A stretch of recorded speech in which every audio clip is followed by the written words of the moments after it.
교회에 참석시키게 할 것인가, 이게 적지 않은 목회자의 숙제였습니다. 코로나19 이후 팬데믹이 끝나고 엔데믹 시대를 접어든 우리 가운데는 저는 그런 생각을 해요. 어떻게 우리가 영상 예배가 일반화되고 영상 예배에 대한 호감도들이 적지 않은 이때에 어떻게 영상 예배를 끊고 우리가 공동체로 이 교회당 안에 모이게 할 것인가, 이것이 또 하나의 저의 숙제라 말씀을 드릴 수 있겠습니다.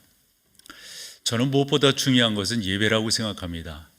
예배로 승리하는 삶이 진정한 삶이고, 말씀드리겠습니다만 우리가 이 땅에 존재하는 이유도 하나님 그분을 예배하기 위해서, 예배는 다양한 모습으로 올려지긴 합니다마는 이렇게 공동체로 모여서 예배하는 것만큼 중요한 것이 어디 있겠는가 하는 생각을 해보고요. 게다가 2023년도를 들었으면서 1월 1일이 주일이었잖아요. 그날 전체가 모여서 하나님 앞에 예배하며 한 해를 연다고 하는 게, 여러분들도 그러셨을 건데요, 저 또한 큰 감사요 은혜였습니다. 사람들은 흔히 한 해를 시작하면서 해넘이를 보니 해돋이를 보니 아니면 보신각, 올해도 10만 인파가 모였다고 그러잖아요. 우리는 그런 것들을 뒤로 하고 하나님 앞에 예배함으로 한 해를 시작한다고 하는 것, 이걸 보통 중요하게 여긴 게 아니잖아요. 그래서 우리가 예배하면서 이제까지 오게 되었단 말이죠. 그런데 꼭 그렇게 예배해야 돼요? 꼭 그런 예배를 드려야 되냐고요? 라는 질문에 모르겠어요. 여러분들은 어떠한 답을 갖고 계실지요? 저는 적지 않게 이런 질문을 스스로 해보면서 성도들 가운데 나오는 답은 이런 답들이 있지 않을까라고 유추해 보았는데, 아니 그냥 저는 예배하는 게 그냥 평상시 그냥 그래서 예배했어요 라고 하는 답이 나올 것 같기도 하고요.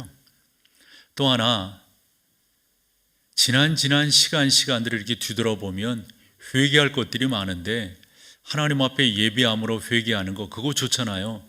그래서 예배 드린다고 말하는 성도도 있을 것 같아요. 어떤 분들은 흔한 말이긴 한데요, 가족의 평안을 위해서 또 가족들과 함께 예배하는 게 중요하게 여겨서, 가족이 중요하잖아요, 이러면서 예배자로 이 자리에 앉아 계실 수도 있고요. 부모의 성화에 못 이겨서, 아내의 성화에 못 이겨서 이래서 이 자리에 앉아 계신 분도 있지 않으실까 생각을 합니다. 정말 여러분, 예배가 그냥 여러분들의 헐렁한 늘어진 티셔츠처럼 그냥 그렇게 습관화되어 있는 그런 것이 예배일까요? 그게 여러분들을 온전케 할 수 있을까요? 저는 예배라고 하는 것은 마땅히 우리가 드려야 될 것이지만, 좀 더 구체적으로 이 예배가, 더 나아가 예배의 공동체인 교회가 어떠한 모습이어야 되고 우리에게 어떠한 유익을 주는가, 이것을 좀 더 분명히 하는 게 의미가 있다라고 생각합니다. 여러분들이 아마 그러실 거라고 저는 생각을 해요. 그냥 사시지 않고요, 목표가 있다고 생각하고요. 예를 들어 저 또한 마찬가지거든요. 이제까지 그 목표를 향해 달려왔고, 앞으로 남은 시간 동안 나는 어떤 인생의 목표로 세워 달려갈 것인가, 목적이 이끄는 삶이라고 하는 표현이 있듯이 그렇게 살려고 준비하고 애쓰고 있거든요. 아마 이 자리에 계신 여러분들도 다 마찬가지일 거라고 생각합니다. 즉, 예배라고 하는 것은 나의 가치관이 뭔지, 삶의 목표가 뭔지, 나는 시간 동안 그냥 그렇게 살지 아니하고 하나님 앞에 이러한 모습으로 살겠다라고 하는 사명과 비전을 분명히 하는 것이 이 공동체가 가지고 있는 예배의 중요성이다라고 생각을 합니다. 그래서 저는 다른 무엇보다도 말씀드린 것처럼 영상 예배가 적지 않게 우리의 삶 속에 평준화되고 있는 이때에 어떻게 그와 같은 것들을 정리하고 공동체로 모여 하나님의 교회를 교회답게 세워나갈 것인가를 오늘 좀 더 설교하며 그 목표를 향해 달려가기를 원합니다. 베드로가 베드로 전서 그리고 후서를 썼는데요, 베드로 전서를 쓸 때 대상자가 본도, 갈라디아, 갑바도기아, 아시아와 비두니아에 흩어진 나그네들에게 쓴다, 이렇게 설명을 하면서 3절 오늘 본문으로 본 말씀인데요, 이런 중요한 표현을 합니다. 우리를 거듭나게 하사 산 소망이 있게 하신 그분을 찬양하고 예배하기를 원한다. 이런 표현이거든요. 근데 하이라이트 되어져 있는 산 소망이라고 하는 저 산 소망을 어감적으로는 우리가 금방 이해할 수 있지만 그 단어가 담고 있는 구체적인 교훈은 무엇인가를 생각을 해볼 때 저는 버난 맥기의 해석이 옳다 싶어서 말씀드리는데요. 이렇게 표현을 해요. 산 소망이 있게 하시며는 하나님의 가족이 되게 하셨다라는 주석이 저는 합당하다라고 생각을 해서 소개를 합니다. 우리가 예수 그리스도를 구주로 또는 주인으로 고백하며 사는 우리들이라고 한다면 여러분들의 삶에 있어서 중요한 것은 영적 가족 공동체인 교회입니다. 교회를 중요하게 여기는 사람, 아니 교부의 이야기를 우리가 인용치 않더라도 칼빈도 그런 말을 했다고 하는데 그런 말을 인용치 않더라도 우리가 하나님을 아버지라고 한다면 교회를 어머니처럼 중요하게 여기는 거, 이거 과한 말 아니지 않습니까? 적어도 여러분 가운데 올바른 신앙이 있다면 교회가 얼마나 귀한 것인가, 이건 뭐 더 이상 표현할 필요가 없다고 생각을 합니다. 여러분, 교회는 뭡니까? 어느 분은 그런 표현하거든요. 여러분, 교회는 그냥 기관이 아니에요. 교회는 자선단체가 아니고요. 교회가 그런 일을 하는 것이면 틀림이 없지만 그것을 우선순위에 둘 수가 없습니다. 그냥 교회는 일반 세상의 서클이 아니라고요. 교회는 해도 되고 안 해도 되는 그러한 뭐라 그럴까요? 여러분, 교회는 여러분들이 꼭 참여하셔야 되고 교회는 그 가운데서 적어도 말해요, 우리가 생명을 거는 그러한 단체가 되어야 한다라고 말씀을 드릴 수 있습니다. 어느 분은 이런 표현을 했죠. 교회라고 하는 것은 다른 것이 아니라 진리 안에서 기둥과 터를 세웠다. 여러분, 적어도 교회는 성경 위에 세워져 있는 그러한 귀한 하나의 은혜의 공동체 아니겠습니까? 우리가 이 세상을 살아가면서 기초가 중요하다고 하는 말을 아마 누구도 다 할 거라고 생각합니다. 한데 건물만 기초가 중요한 것이 아니고요, 우리의 삶의 기초가 중요합니다. 예를 들어 육체적 기초도 중요하지만 정신적 기초가 얼마나 중요한지 아무리 강조해도 과함이 없을 겁니다. 어느 단체든지 예를 들어 큰 규모로 국가라고 했을 때 헌법 초두에 나오는 서문이 어떠하냐, 이거 여러분 아무리 강조해도 지나침이 없을걸요. 왜냐하면 그것이 국가고 그것이 단체이기 때문에 그렇습니다. 그렇듯이 교회는 더더욱 그렇습니다. 교회의 기초가 성경 위에 세워져 있지 않다면 그 성경이 말씀하고 있는 교회란 무엇인가를 우리가 의미 있게 공유하지 않는다면 이 교회가 우리 가운데 주는 힘이 뭔 힘이 있겠습니까? 근데 그것을 좀 더 분명히 하며 나가는 게 무엇보다 중요한 것이죠. 오늘 성경이 바로 그렇습니다. 성도들의 삶이라고 하는 것은 단순히 믿습니다, 그 이상으로 어디에 속했느냐, 즉 여러분들이 공동체를 이루고 있는 이 교회가 그만큼 중요하다 하는 거죠. 그런 교회가 하는 일은 여러분 뭐겠어요? 예배하는 일 아니겠어요? 그런데 그 예배가 시화되어지고 그 가치가 절하되어진다면 이거 우리가 다시금 옳게 세워나가야 되지 않겠습니까? 두 개의 통계를 여러분들에게 보여드리려고 하는데요. 첫 번째 통계를 보면 사람들이 영상 예배에 대한 선호도, 만족도 조사입니다. 그 가운데 대부분은 그렇지 않다라고 말하지만 그래도 24.2%는 괜찮다, 만족한다. 그 다음 저 그래프도 거의 그렇거든요. 그래서 저는 여러분들의 목사로서 근자의 선호도 조사에 있어서 영상 예배가 괜찮다라고 생각하는 적어도 4분의 1 정도의 성도들이 있다고 했을 때 저는 그것을 낮추고 싶은 거예요. 더더욱 여러분들이 하나님 앞에 나와서 공동체로 예배하는 것, 이 교회가 얼마나 중요한 것인가 라는 것을 강조하려고 하는데요. 그렇게 생각하다 보니까 한 5개 정도의 소제목으로 여러분들이 강조할 수 있겠더라고요. 교회가 왜 중요한가? 왜 우리는 이와 같은 공동체를 이루어야 하는가? 그 첫 번째는 여러분, 이거 정말 중요합니다. 이 공동체 안에서 우리 가운데 주어지는 그 거룩한 부르심이 뭐냐면 자꾸 하나님 앞에 또 하나님께 집중하도록 만들어줘요.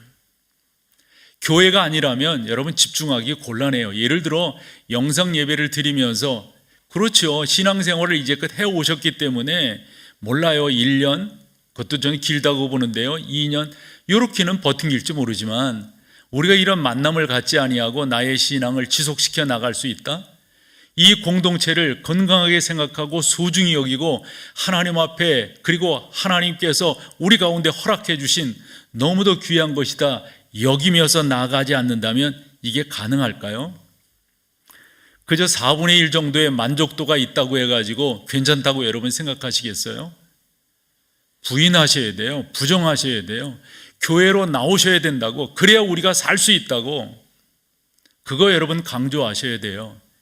양육이라고 하는 게 뭡니까? 만남을 통해서 이루어지는 것 아니겠어요? 인터넷 강의가 있을 수는 있겠죠. 그러나 그와 같은 것이 인격적 전달이 될 수 있을까요? 우리는 만남을 통해서만 가능하다고 하는 것을 일찍이 알고 있습니다. 이런 예가 어떨지 모르겠어요. 작년 2022년 카타르에서 월드컵이 있었는데 우리나라도 참여해서 아시아권에서 좋은 성적을 이루었지요. 그때 월드컵 팀이 만들어질 때 그 월드컵은 가까이 왔는데 크게 축구를 사랑하는 사람들이 뭐라 그럴까요? 충격을 입었다고 그럴까요? 그것은 손흥민이라고 하는 걸출한 선수가 부상을 입었기 때문이었습니다. 그래서 뭐 수술을 하니 안 하느니, 수술 때문에 월드컵에 참여할 수 있니 없느니, 그 토트넘의 의료진들은 어렵다 이렇게 말을 했다는 거 아니에요? 그런데 토트넘에 속해서 그 선수로 뛰고 있었던 손흥민 선수는 꼭 나는 월드컵에 참여하겠다, 꼭 참여하겠다. 그 의지가 그로 하여금 티타늄으로 만든 마스크를 쓰고서라도 참여하겠다. 그래서 우리가 그런 거 다 봤잖아요. 그런데 월드컵이 끝난 다음에 그 아버지가 축구협회에 하는 이야기라든가 손흥민 선수도 그렇고 뭐 여러 가지 불협화음들이 있긴 있었어요. 그런 것을 이렇게 한번 구조적으로 생각을 해보자고요. 나는 그 티타늄 마스크 되게 불편하지 않겠어요? 그리고 뭐 헤딩도 많이 해야 되고 뭐 몸부림침도 많은데 그런 걸 쓰고 하려니까 얼마나 힘들겠어요. 손흥민 선수는 월드컵에 나가려고 하는 강력한 의지가 있었는데 만약 나가곤 싶은데 축구협회가 마음에 안 드니 나는 대한민국 대표팀에 소속하지 않겠다. 말 됩니까? 말이 안 됩니다. 여러분들이 하나님 앞에서 구원을 입어 그분을 구주로 주님으로 섬기고 계시단 그러한 여러분들이 주님의 교회의 거룩한 공동체 안에 속하지 않고 신앙생활할 수 있다? 저는 그게 말도 안 된다. 이 말을 드려보려고 그러는 거예요. 어떤 친구가 자라면서 자기는 선원이 되고 싶다는 거예요. 마도로스가. 그 꿈이, 그 제복이라든가 이런 것들이 아마 멋있게 보였는가 보죠. 그런데 이 친구가 나중에 가서 하는 말이 나는 배 타지 않을 거예요. 아니, 배를 타지 아니하면서 왜 마도로스는 되려고 그랬던 거죠? 배를 타지 않으면서 선원이 가능해요? 앙상블을 좋아하는 그러한 음악인이 말이에요. 팀을 이루는 것을 자기는 거부한다. 아니, 팀을 이루지 않으면서 어떻게 앙상블을 만들어낼 수 있단 말이에요? 적어도 우리가 교회의 일원이 된다고 하는 것은 그만큼 중요한 거고요. 그래야만 우리 같은 목표를 향해서 우리 목동제일교회는 이와 같은 목표 지향적인 신앙생활을 추구합니다. 우리 서로 격려하고 서로 강조하고 목사인 저는 수없이 반복함으로 우리가 하나님께 집중해야 된다라고 하는 것을 서로 독려해 나가는 것, 이거 교회 아니고서 이게 가능하겠어요? 교회가 우리에게 주는 두 번째 유익함은 우리가 살아가면서 늘상 꽃길만 걷는 게 아니라고요. 평안하지만은 않아요. 이런저런 일들이 우리 가운데 있는 게 사실이라고요. 그런 문제에 봉착되었을 때 여러분들은 어디에서 무엇을 통해서 힘을 얻을 수가 있다고 생각합니까? 저는 공동체가 그만큼 우리 가운데 힘과 능력을 준다라고 생각합니다. 저는 종종 금요 기도가 상당히 저에겐 유익함이 있는데요. 그 가운데 찬양하는 것, 그 가운데 하나님 앞에 기도하는 것, 여러분 크게 유익함인데, 여러분 나름대로도 이런저런 일들 가운데서 그 무거운 짐을 벗어놓는 것이 예배를 통해서 이루어진다는 경험들을 아마 적지 않게 하셨으리라고 생각해요. 어떤 때는 오늘 좀 분위기도 어쩌고 저쩌고 한데 교회 나가지 말을까? 그래도 가야지. 그래서 왔다 치자고요. 끝나셨을 때 맞아, 오늘 참여하기를 잘했어, 하나님 앞에 예배하기를 잘했어, 아마 이렇게 결론 짓는 분들이 적지 않으리라 생각을 합니다. 어느 분의 표현처럼 신앙생활은 혼자 하는 게 아닙니다. 그리스도인의 삶은 1인극이 아니다 라고 말을 했어요. 하나님께서 왜 삼위일체로 우리 가운데 보여주셨을까요? 창세기 2장에서 아담을 만드신 후 아담 안에서 하와를 만들어내신 하나님의 의도는 어디에 있을까요? 창세기 6장으로 가보면 노아 홍수가 시작될 때 하나님께서 노아 홍수 가운데 노아의 가족들을 구원하신 데는 단순한 한 가족으로 쓰임이가 아니라 그것은 거룩한 공동체, 교회를 상징하고 있다는 사실, 그것이 또 그렇게 되어졌을 때 11장, 12장에서 하나님의 아브라함을 부르셔서 약속을 두 가지를 하세요. 자녀와 땅입니다. 그 땅은 그냥 땅이 아니에요. 자녀도 그냥 자녀가 아니고요. 이건 거룩한 공동체를 이루시겠다. 그것의 사실적인 하나의 사건이 출애굽이라고요. 하나님이 그 공동체를 통해서 그래서 명령하셨어요. 너희는 내 백성이란다. 바로가 못 보냈다고 할 때 모세가 바로 앞에 가서 하나님의 명령을 받들어서 선언한 것이 있어요. 당신의 백성, 하나님의 백성을 보내라고. 그때 바로가 따졌죠. 왜 네 백성이고 그의 백성이냐? 내 백성이지. 이 싸움이 이 영적인 싸움이에요. 그럴 때 바로는 보낼 수밖에 없었지요. 바로 거룩한 공동체예요. 어제부터 우리가 새벽 시간에 사무엘서를 보게 되는데, 사무엘서가 우리 가운데 보여주는 게 그거거든요. 이제 사사시대를 정리하고 왕정시대로 들어가는데, 왕정시대로 들어가면서 하나님께서 어떻게 이스라엘을 다스려 나가시는가. 우리가 왕도 이제 솔로몬 이후에 양구 북이스라엘과 남유다로 나뉘어질 때 그냥 왕국이 아닌 거예요. 그와 같은 것을 통해서 주 예수 그리스도가 만왕의 왕이 되셔서 한 나라를 이끌어가는 것, 우리는 그것을 교회라고 말할 수 있는 겁니다. 하니까 여러분, 이와 같은 공동체를 통해서 우리는 도전받고, 우리는 옳게 세워지고, 우리는 그 가운데서 위로와 격려를, 또한 치유를 얻게 된다 하는 겁니다. 캠프파이어 사진 하나 보여줘 보세요. 저렇게 불타고 있는데 우리 다 경험한 바지요. 저기에서 여러분 불 잘 타는 장작 하나 이렇게 끄집어내면 그 장작 계속 불 탑니까? 안 타요. 같이 있어야 탑니다. 같이 있어야. 두 번째 사진은 저 어렸을 때 경험이에요. 저기에 소 여물을 끓일 수도 있겠고요. 또 요즘처럼 겨울에는 저렇게 물을 데펴가지고 거기 대야 담아서 이렇게 씻기도 하고 그런 시골이 그런 분위기였죠. 저렇게 아궁이에다가 불을 뗄 때도 불쏘시개를 통해서 불을 붙인 다음에 불이 탈 때 여러분 장작 하나하나, 나뭇가지 하나하나 놔두면 그거 잘 타던가요? 같이 몰켜 있어야 잘 탑니다. 안 좋은 예이긴 합니다만 엊그제 저렇게 불이 났어요. 구룡마을이라고 하는 곳에서 불이 났는데, 근데 왜 저렇게 불이 크게 났는가? 여러분 아시잖아요. 저 집들이 어떻게 되어 있기 때문에, 다닥다닥 붙어 있기 때문에. 재래시장에서 불이 나면 불 끄기가 힘들다고 하는 게 그런 이유 아닐까요? 저 예는 조금 그렇습니다만은 우리가 함께 있을 때 힘을 낼 수 있고, 함께 있을 때 모든 것들을 해결하며 나아갈 수 있다 하는 겁니다.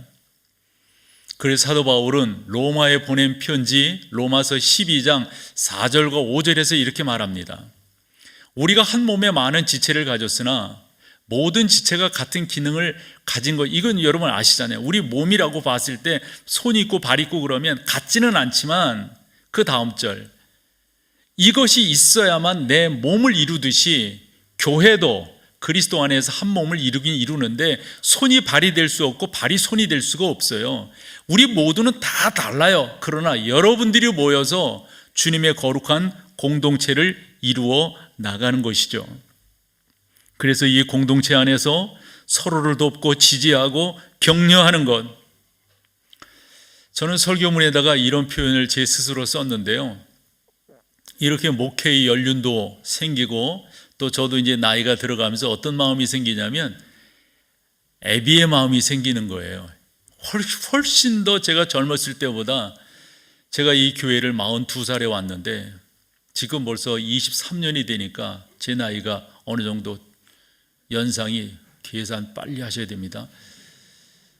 그렇게 이렇게 지내다 보니까 확실히 애비의 마음이 생겨요. 확실히 애비의 마음이. 여러분, 저 또한 여러분들을 통해서 위로를 얻어요.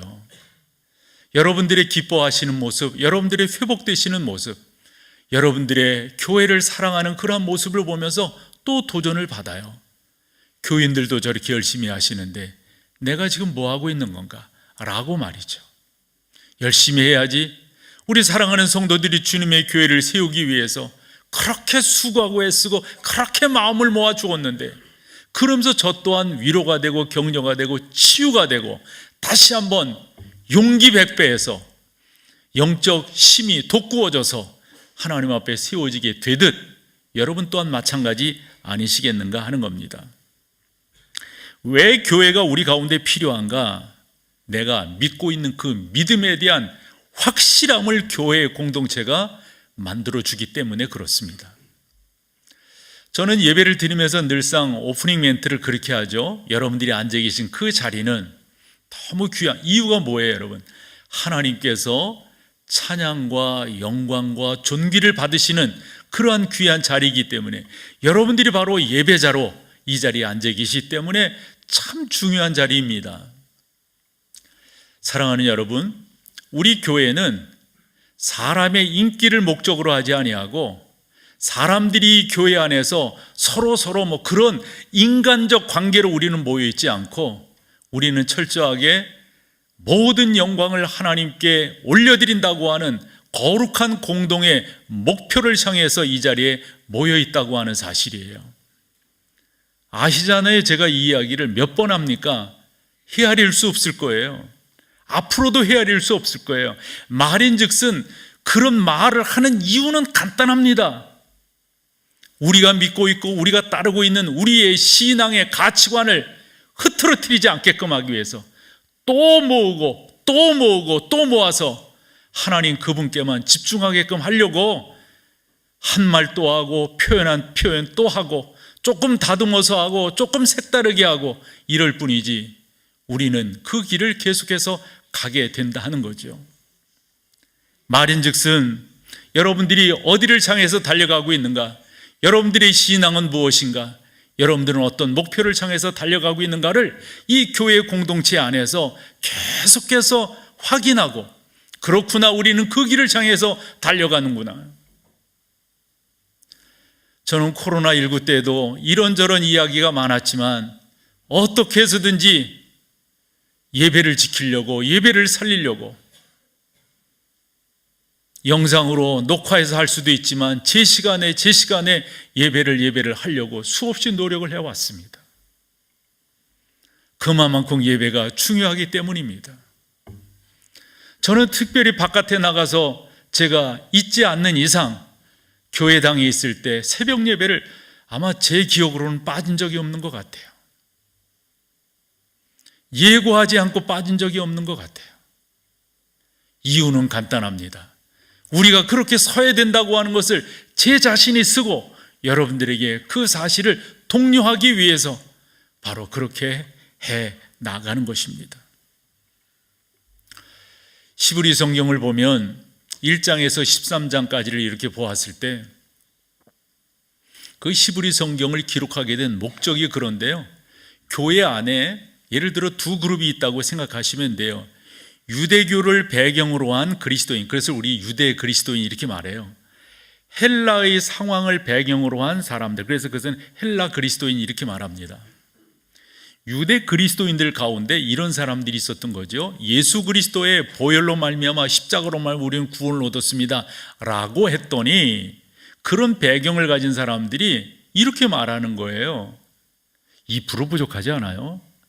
아니, 거기에 율법도 들어가고 할례도 들어가고 제사도 들어가고 거기에 천사도 그 가운데 모세의 교훈도 들어가면 좋잖아요. 히브리 저자는 한마디로 잘라버립니다. 예수를 깊이 생각하십시오. 예수를 바라보십시오. 4장과 12장에서 그와 같은 교훈을 우리 가운데 주고 있음을 보게 됩니다.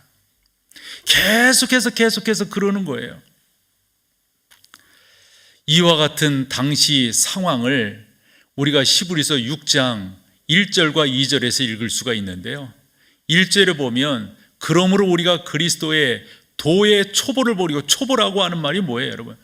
아직도 예수 그리스도가 부족하다 생각하고 이것도 덧붙이고 이것도 그래 금상첨화가 아니냐고. 그런 사람들에 대해서 뭐라고 말하냐면, 그 다음 절로 가보세요.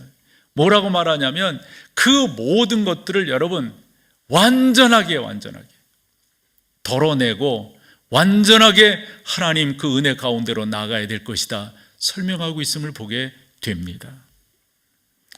말인즉슨 공동체가 아니었다면 그런 신앙을 갖고 있는 사람들이 고쳐지지 않았을 거예요. 우리 교회만 하더라도 교단적 배경이 다를 수 있잖아요. 함에도 불구하고 적어도 우리 교회에 오셨다면 우리 교회가 주장하는 그 신앙적 가치관에 대해서 좀 더 우리는 분명하게 해 나가고 있는데, 그와 같은 것이 교회라고 하는 이 공동체가 아니라면 제대로 세워질 수 있느냐 하는 거죠. 그런 여러분들을 좀 더 교회의 중요한 가치를 세워나간다는 차원에서 몇 가지를 강조해 본다면, 이제 시작이 되었습니다. 성경 통독 프로젝트인 이 마라톤 프로젝트, 많은 분들이 참여해 주셨어요. 여러분 끝까지 가셔야 됩니다. 끝까지. 그리고 또 하나는 참 우리가 이 교회의 예배하는 그런 장면을 보면은 이것은 뒤쪽에서 찍은 사진이에요. 저 뒤쪽에서. 그리고 하나 더, 이건 앞쪽에서 찍은 사진입니다. 저도 우리 교회 예배의 실황을 좀 이렇게 보고 싶어서 제가 가지고 있는 자료를 찾았는데 마땅한 게 없더라고요. 인터넷에 검색을 해봤더니 이 두 사진이 나오는 거예요. 2015년 우리가 예배하던 사진이에요. 이 교회를 짓고 난 지 얼마 안 됐을 때 저렇게 모여서 우리가 예배했을 때, 아마 이쪽에서 앵글이 이곳이 잡은 것 같아요. 제가 이렇게 딱 찍은 거예요.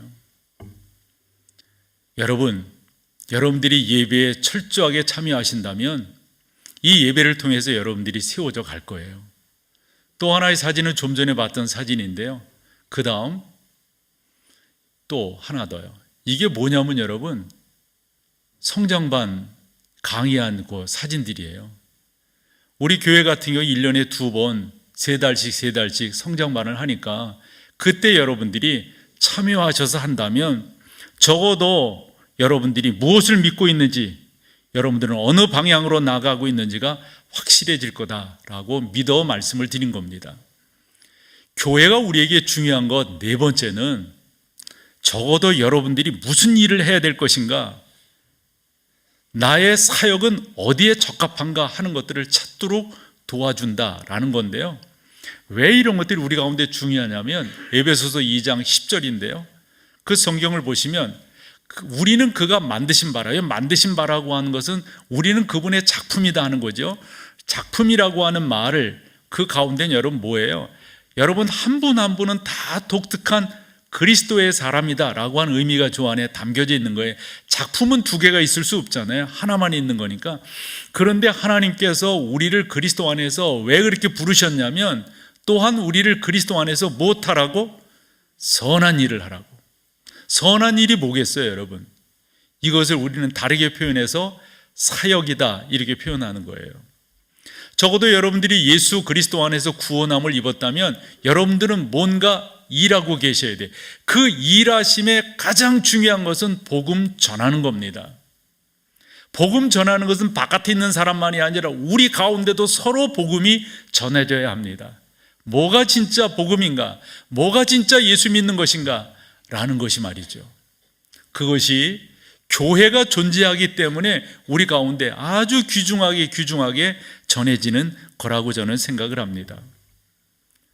적어도 여러분들은 주 예수 그리스도를 구주로 믿어 성령의 내주하심을 입고 있는 여러분들이시란 말이죠.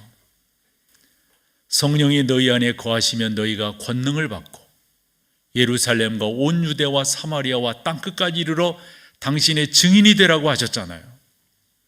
여러분들은 교회라고 하는 이 거룩한 공동체를 통해서 내가 무슨 일을 해야 될 것인가? 나는 어떤 사역을 할 것인가? 우리 교회는 연말에 사역 박람회라고 하는 것을 하는 이유가 거기에 있는 거예요. 교회는 어떤 일들을 할 수가 있는가? 여러분들이 참여하셔서 그 일들을 해나가시면 그게 바로 여러분들을 구원하신 하나님의 거룩한 뜻이 있다 하는 거거든요. 여러 사람들이 이 말을 했는데요, 저는 존 웨슬레가 이 말을 한 것을 기억합니다. 사명자는 죽지 않는다. 거꾸로 말하면 뭐예요? 내가 살아있다고 하는 것은 뭐가 있기 때문이에요? 사명이 있기 때문이에요. 여러분, 그 일을 감당하셔야 됩니다. 그 일을 여러분들이 잘 진행해 나가셔야 합니다. 여러분은 하나님의 작품이에요. 여러분이 아니면 여러분의 일을 대신할 사람이 없어요. 퍼즐 그림 하나 보여주실래요? 저 퍼즐이 하나 맞춰져 있지 않습니다. 저것만 들어가면 완벽하게 맞는 거예요. 그런데 맞춰져 있지 않은 저것이 바로 여러분 한 분 한 분이실 수 있는 거예요. 여러분이 여러분들에게 주어진 일을 하시면은 저게 완전히 맞아지는 거예요. 주님의 교회를 온전하게 세워가는 것이죠. 저는 이제까지 4가지를 강조했습니다. 교회라고 하는 것은 적어도 여러분들을 하나님께 집중시키기 위해서, 그러니까 이런 교회들을 통해서 여러분들은 하나님께 집중해 나가는 거죠. 교회가 왜 존재하느냐? 우리가 살다 보면은 이런저런 일들이 있잖아요. 우여곡절일 수도 있겠고요.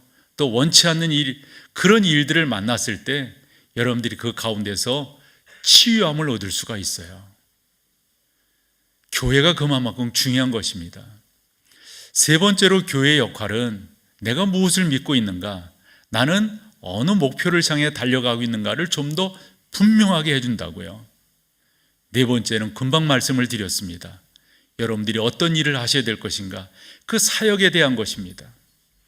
그러면서 전체적으로 5번째로 정리의 말씀을 드릴 수 있는 것은 사명입니다. 여러분, 적어도 여러분들은 그 선한 일, 다르게 표현하면 사역, 또 다르게 강조점으로 표현한다면 사명을 여러분들은 이 자리에 갖고 앉아 계신 겁니다. 적어도 여러분들은 하나님 앞에 여러분들을 표현하실 수가 있어요.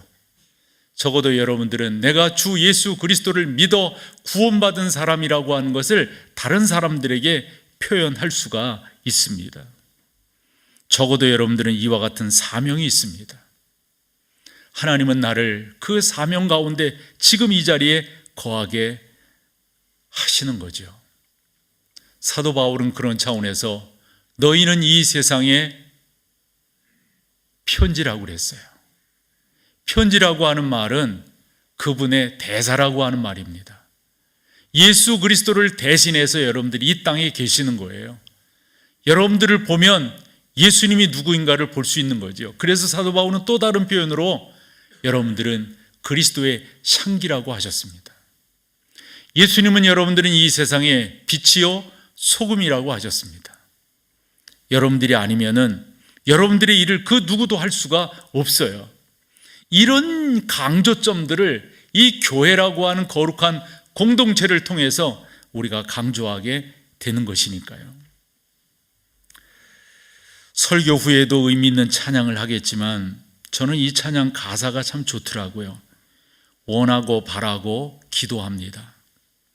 하나님의 꿈이 나의 비전이 되고 예수님의 성품이 나의 인격이 되고 성령님의 권능이 나의 능력이 되길 원하고 바라고 기도합니다. 여러분, 주님의 교회를 세우세요. 주님의 교회를 힘있게 만드세요. 여러분들이 예수 그리스도 안에서 큰 은혜를 입으셨다면 함께하는 사람들을 다시 한번 세워서 주 예수 그리스도의 사람으로 힘있게 일어나도록, 그래서 우리를 교회 공동체로 만들어 준 거예요. 속되게 이야기하면 예전에는 그런 이야기들을 너무 많이 했어요. 듣기 싫었는데. 목사한테 잘해라. 다 쓸데없는 이야기입니다. 다. 예수 그리스도께 잘하시면, 여러분 옆에 있는 사람들에게 잘하면 당연히 목사한테도 하게 돼 있어요. 왜 엉뚱한 걸 강조한단 말입니까? 여러분 모두는 하나님 앞에서 너무도 존귀한 여러분들이시란 말이에요. 그런 여러분들의 흔히 말하는 이 정체성, 이 아이덴티티가 좀 더 분명해져서 주님의 교회를 세우고 거룩한 공동체를 만들어서 교회의 인지도가 실추되어져 있다고 하는 이 시대에 다시 한번 주님의 교회를 일구어 나가는 그러한 우리 모두가 다 되기를 소망합니다. 아멘.